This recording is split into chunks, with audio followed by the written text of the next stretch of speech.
Hoje a gente vai estudar a última grande classe de biomoléculas, né? Vocês lembram que no começo a gente começou estudando as interações que compõem as biomoléculas, depois a gente estudou proteínas, carboidratos, lipídios. Hoje a gente vai estudar a última grande classe de biomoléculas, que são os ácidos nucleicos.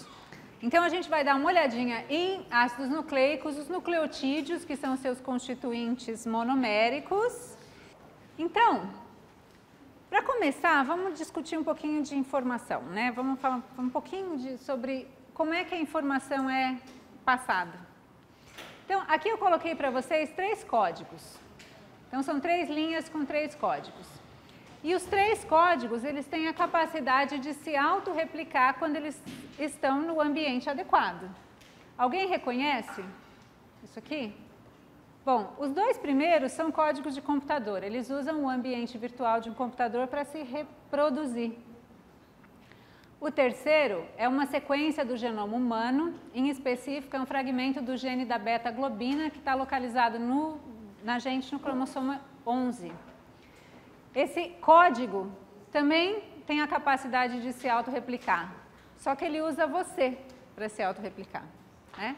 Então, a informação genética, que é informação da mesma maneira, que é um código da mesma maneira como um código de computador, utiliza os sistemas biológicos, utiliza as células e os constituintes dos sistemas biológicos para se replicar. E é um pouquinho que a gente vai falar disso, como é que isso é do ponto de vista molecular. Tá? E a capacidade dos organismos se reproduzirem, ou seja, dessa informação genética ser passada e, portanto, se perpetuarem, depende da transferência de informação de uma forma fiel. Um código de computador não é um bom código se ele não se replica de uma maneira correta. Da mesma maneira, um código biológico, ele não vai ser um bom código biológico se ele não se replica e não é passado adiante de uma maneira fiel. Então, a informação ela deve ser passada de uma geração para outra sem uma alteração significativa no conteúdo, no que ela quer dizer, tá? E é por isso que, se um dia o seu pai falar para você assim, meu filho, você é um chato, você pode dizer para ele que isso é hereditário, porque a informação é passada fielmente de uma geração para outra e é isso que garante a integridade da espécie, tá? E da mesma maneira que coisas como chatice são passadas de uma geração para outra, doenças também são passadas de uma geração para outra e todas as características que definem um determinado indivíduo dentro de uma espécie. E há quanto tempo que a informação que nos define como seres humanos vem sendo passada de uma maneira relativamente fiel? Há bastante tempo. Os primeiros registros do que a gente conhece como Homo sapiens sapiens, que é a nossa espécie, eles são de cerca de 200 mil anos atrás. Então, há cerca de 200 mil anos, essa informação, esse conteúdo, esse complemento de informação, que é o nosso genoma, vem sendo passado de uma geração para outra de uma maneira fiel. A gente é basicamente muito parecido com esses primeiros Homo sapiens que apareceram aqui no meio da África há cerca de 200 mil anos atrás.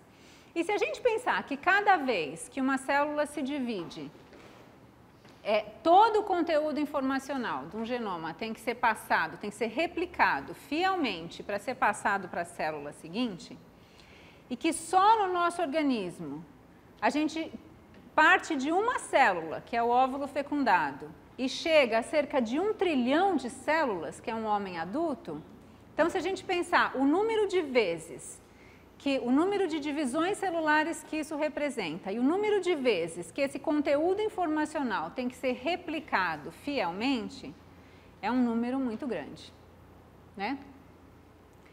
E que isso vem acontecendo há 200 mil anos e que nesses 200 mil anos não teve nenhuma mudança muito significativa no conteúdo informacional, que a gente ainda é a mesma espécie, é uma capacidade impressionante dessa informação ser mantida e ser passada adiante fielmente.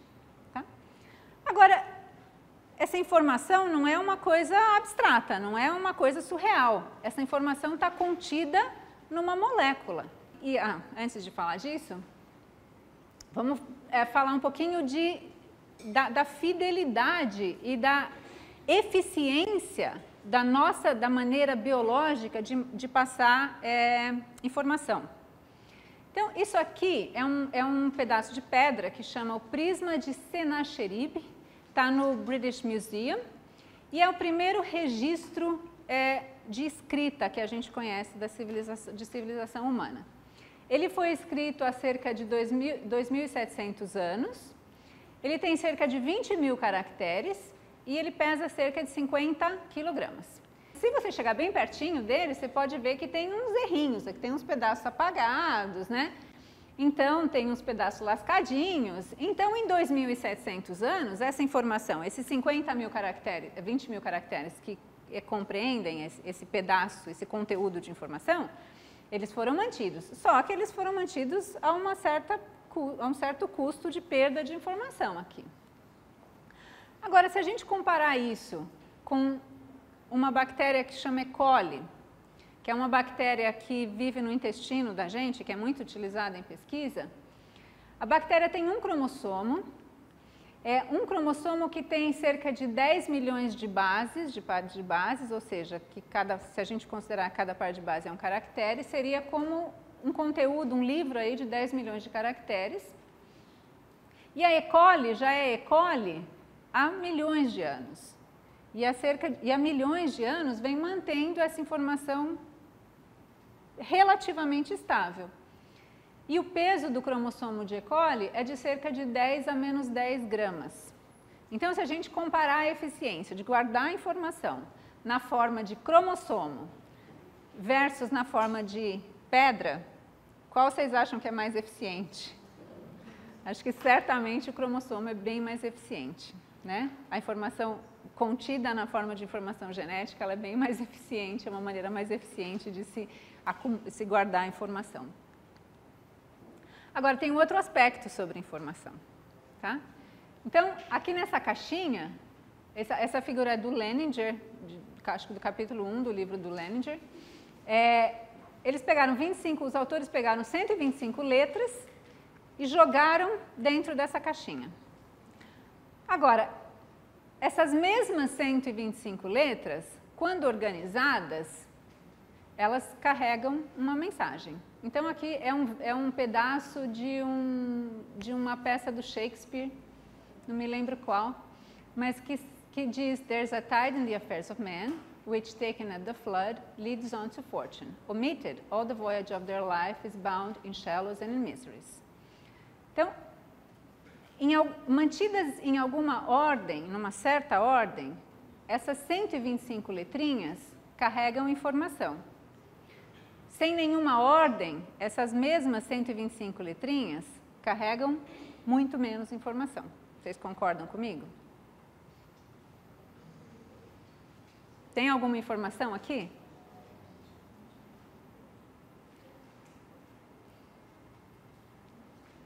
Você está achando alguma informação?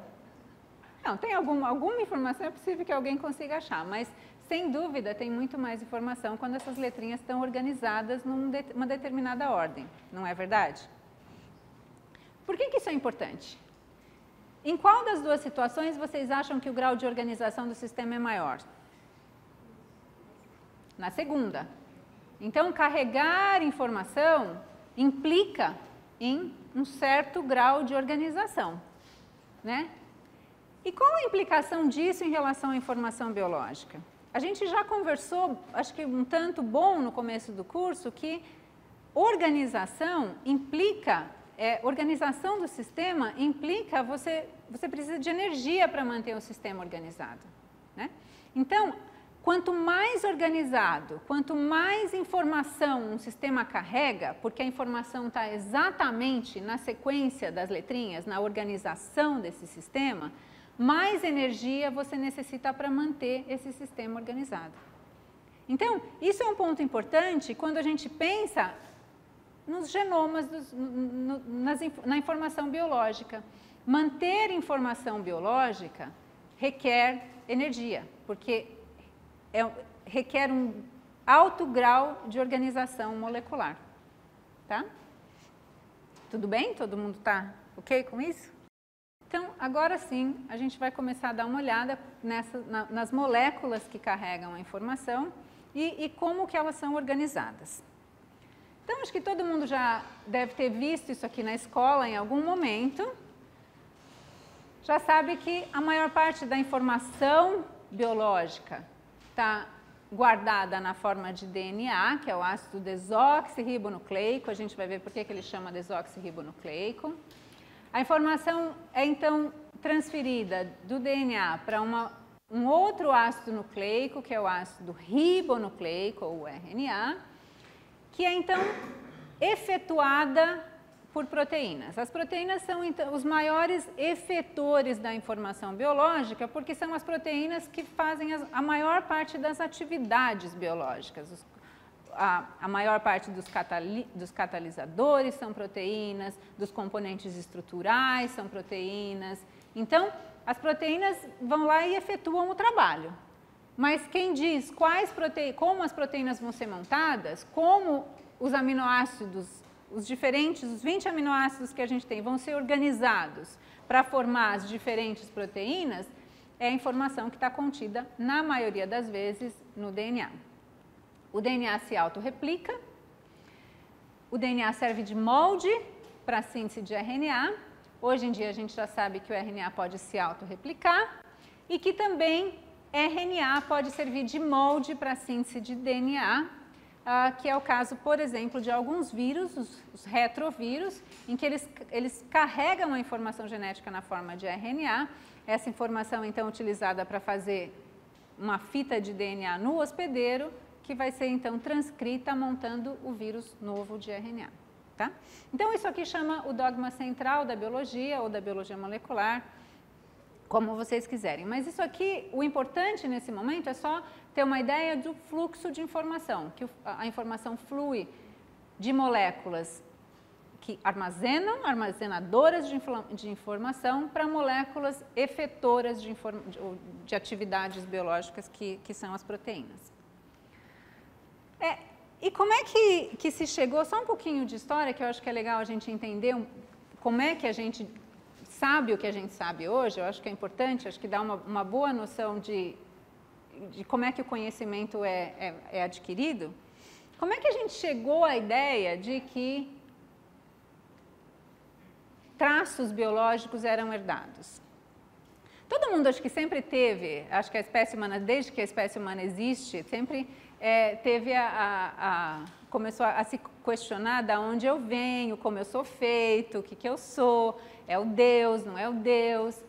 E a noção de que a gente é parecido com os nossos pais e de que a gente é parecido com o resto da nossa família, isso é uma coisa muito intuitiva, né?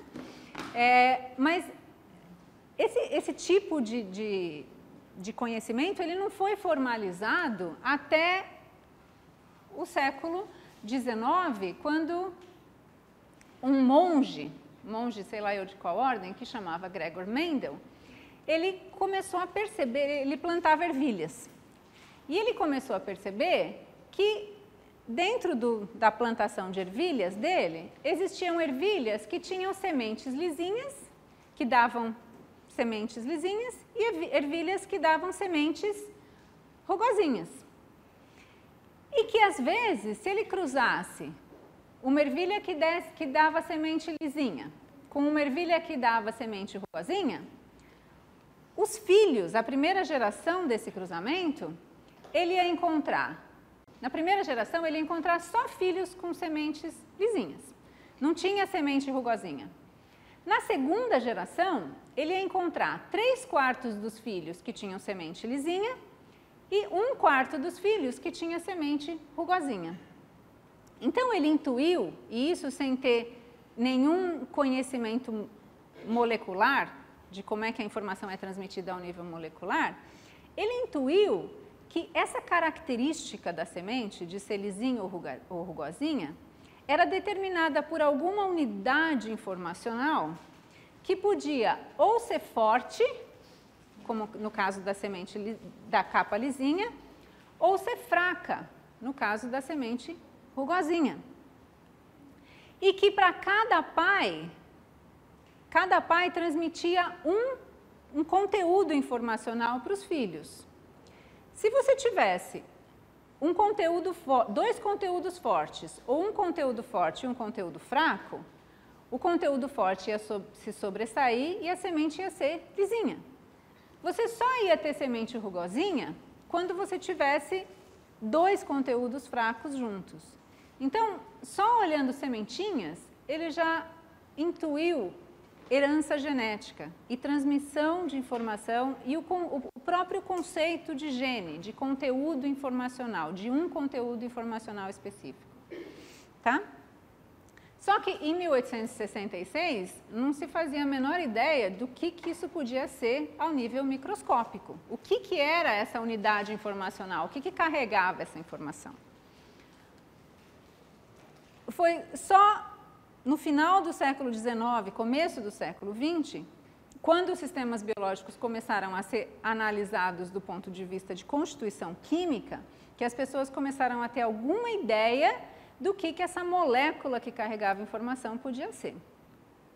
A primeira indicação do que isso podia ser veio do trabalho desse cara chamado Friedrich Mischer, que ele isolou uma substância que continha fósforo, continha uma porção acídica e uma porção básica do núcleo de leucócitos. E ele chamou essa substância de nucleína, simplesmente porque ela estava no núcleo do leucócito. E no começo do século XX tinha muita discussão de qual seria, à medida que as moléculas biológicas foram sendo identificadas, de qual seria a molécula responsável por transmitir informação genética, que esse conceito de hereditariedade já estava bem estabelecido. Só que só foi em 1944 que um experimento que foi feito por 3 pesquisadores, o Avery, MacLeod e McCarthy, que demonstrou que era o DNA que carregava a informação genética. E o experimento que eles fizeram foi um experimento super legal em camundongos, em que eles tinham 2 cepas de bactérias. 2 cepas de bactérias que causavam, eu acho que era tuberculose, ou pneumonia, acho que era pneumococcus. Então, eles tinham uma cepa que era virulenta, ou seja, se eles injetavam essa cepa nos camundongos, os camundongos desenvolviam pneumonia e morriam. E eles tinham uma outra cepa que não era virulenta, que não tinha capacidade de causar doença. Então, injetava essa cepa no camundongo, o camundongo não fazia nada, não tinha doença nenhuma e continuava vivo. Então, o resultado era cepa não virulenta, camundongo vivo, cepa virulenta, camundongo morto. Se eles fervessem a cepa virulenta, ou seja, se eles matassem a bactéria e injetassem no camundongo a cepa virulenta, morta, camundongo vivo, certo? Agora, se eles fervessem a cepa virulenta, misturassem essa cepa virulenta morta com a cepa não virulenta viva e injetassem no camundongo, o camundongo morria. Ou seja, qual que é a conclusão disso? Qual que é a conclusão desse experimento? O que é? Como é que é? Tinha alguma informação que se mantinha quando a cepa virulenta era fervida, era morta, que era adquirida pela cepa viva, que era não virulenta, que quando ela adquiria essa informação, ela se tornava virulenta. Então, isso foi um grande indício que e eles começaram a analisar as substâncias que podiam ser incorporadas pela cepa virulenta, não virulenta, e uma delas era DNA. Então, foi um grande indício de que o DNA que estava carregando a informação genética. Agora, o experimento definitivo foi um experimento que foi feito com vírus, em 1952, pelo Hershey e Chase, E o que eles fizeram, o que já se sabia bastante sobre a família de vírus que são chamados de bacteriófagos. Eles são bacteriófagos porque eles infectam bactérias. E eu acho que eu já mostrei para vocês um bacteriófago em algum slide, não me lembro se eu cheguei a falar, mas um bacteriófago é um vírus que parece isso aqui. E o que ele faz, o processo de infecção, a maneira como ele mata a bactéria, é que ele é composto de um capsídeo, de uma capinha que é feita de proteínas, e um material genético, que é DNA, que está lá dentro parece uma injeçãozinha, parece o êmbolo de uma injeção. E ele funciona realmente como uma injeção. O que ele faz, quando ele infecta a bactéria, ele se liga na membrana, na parede externa da bactéria, ele injeta o material genético para dentro da célula e o capsídeo fica para fora. Tá? E o capsídeo é perdido e o material genético é replicado dentro da célula e depois novos vírus são montados dentro da célula e daí a célula explode e assim é o ciclo de infecção. Agora, eles não sabiam o que era o material genético. Tinha duas opções. Ou era o DNA ou era a proteína, certo? Sabia que o vírus infectava, injetava alguma coisa, que era a molécula que era informacional, e depois disso a célula fazia mais cópias do vírus. Então, o que eles fizeram? Eles marcaram as proteínas com enxofre radioativo e marcaram o DNA com fósforo radioativo. Então, tem as duas possíveis moléculas marcadas com um isótopo radioativo. Daí, eles incubaram uma população de bactérias com os vírus que tinham proteína marcada com radioatividade e outra população de bactérias com os vírus que tinham DNA marcado com radioatividade. Daí deixaram acontecer a infecção, daí eles lavaram, tudo que não entrou foi embora e eles foram medir nas duas populações em qual delas que a radioatividade tinha sido incorporada na bactéria. E foi na população que eles infectaram com vírus que tinha DNA marcado com radioatividade. Ou seja, se a molécula que é incorporada na bactéria, que é introduzida na bactéria para servir de molde para fazer novos vírus, é DNA e não proteína, isso significa que a informação está contida no DNA, tá? Então, foi assim que ficou claro que ácidos nucleicos são as moléculas que carregam informação biológica. Tudo bem? Bom, então, se os ácidos nucleicos carregam informação biológica, o que são e como são constituídos ácidos nucleicos? Os ácidos nucleicos são polímeros constituídos de monômeros que a gente chama de nucleotídeos. E todos os nucleotídeos têm essa estrutura, conformação, que são constituídos por um açúcar, que é um açúcar de 5 carbonos, que é chamado de ribose, que pode ser uma oxirribose, que tem uma hidroxila no carbono 2, ou pode ser uma desoxirribose, se o carbono 2 não tem essa hidroxila, tem um hidrogênio nessa posição. Esse açúcar está ligado a 1, 2 ou 3 fosfatos no carbono 5 e está ligado a uma base no carbono 1 através de uma ligação N-glicosídica que a gente vai dar uma olhadinha aqui para diante. O açúcar, então acho que vocês devem ter visto isso, que açúcares podem estar em solução, tanto numa conformação aberta, que é essa conformação de aldeído, quanto numa conformação cíclica que a gente chama de furanosídica. Em ácidos nucleicos, os açúcares dos nucleotídeos estão todos em conformação furanosídica, tá? Então, estão todos com essa estrutura. Então, você não encontra açúcares em ácidos nucleicos com essa conformação. E uma coisa importante que vai ter implicação na estrutura do DNA quando a gente olhar isso um pouquinho adiante, é que todos os carbonos estão no mesmo plano, com exceção do carbono 2 ou carbono 3, que podem estar ou para cima ou no plano para baixo do resto dos carbonos. As bases, existem basicamente duas classes de bases que são encontradas em nucleotídeos naturais e elas são denominadas de acordo com os compostos parentais. E os compostos parentais são a piridina, que é um ciclo de só um ciclo, ou a purina, que é um composto aromático com 2 ciclos.